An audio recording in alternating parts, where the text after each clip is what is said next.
નમસ્કાર, તમે જોઈ રહ્યા છો ઓફબીટ સ્ટોરી. હું વૈષ્ણવી. જોઈએ આજના મહત્વના સમાચાર. નોર્થ ઈસ્ટના 4 રાજ્યોમાં આકાશી આફતથી 2 દિવસમાં 32ના મોત. સિક્કિમમાં પ્રવાસીઓ 1500થી વધુ ફસાયા છે. મિઝોરમમાં લેન્ડસ્લાઇડથી અનેક ઘરો ધરાશાયી થયા છે. આસામ, અરુણાચલમાં પણ આકાશી આફતથી અવદશા ઊભી થઈ છે.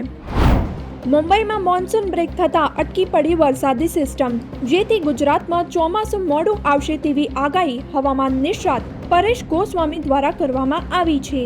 ગુજરાતીઓએ હજુ ઓછામાં ઓછા 15 દિવસ ચોમાસાની રાહ જોવી પડશે.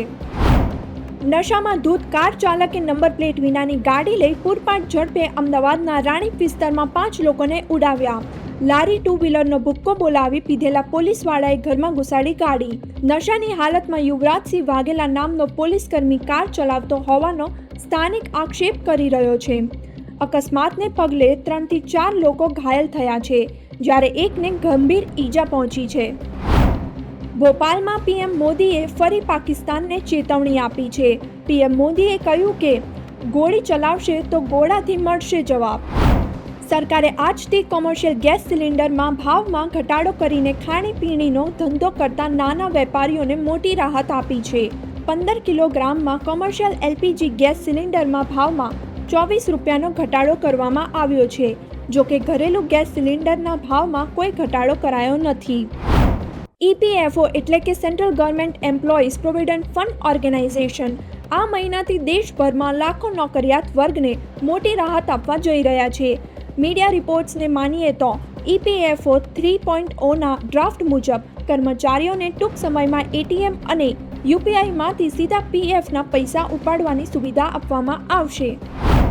આજે અમદાવાદમાં છવાશે આઈપીએલનો ફીવર. નરેન્દ્ર મોદી સ્ટેડિયમમાં જોવા મળશે મુંબઈ અને પંજાબ વચ્ચે ક્વોલિફાયર 2 માટે કાંટાની ટક્કર. હિટમેન રોહિત શર્મા ગગનચુંબી છગ્ગા. હાર્દિક પંડ્યા અને શ્રેયસ અય્યરમાંથી કોની ટીમ મારશે બાજી એ જોવા સ્ટેડિયમમાં ઉમટી પડશે હજારો ક્રિકેટ ચાહકો. સમાજવાદી પાર્ટીના સાંસદ પ્રિયા સરોજ સાથે લગ્નના ફેરા ફરશે ક્રિકેટર રિંકુ સિંહ. લખનૌમાં 8 જૂને થશે આ સેલિબ્રિટી કપલની સગાઈ. પરિવારના નજીકના લોકો અને મિત્રની હાજરીમાં થશે સગાઈની રસમ. આ હતા અત્યાર સુધીના મહત્વના સમાચાર. દેશ અને દુનિયાના બાકી સમાચાર માટે વિઝિટ કરો અમારી વેબસાઇટ offbeatstories.in અને ઓફબીટ સ્ટોરીઝને સોશિયલ મીડિયા પર ફોલો કરો.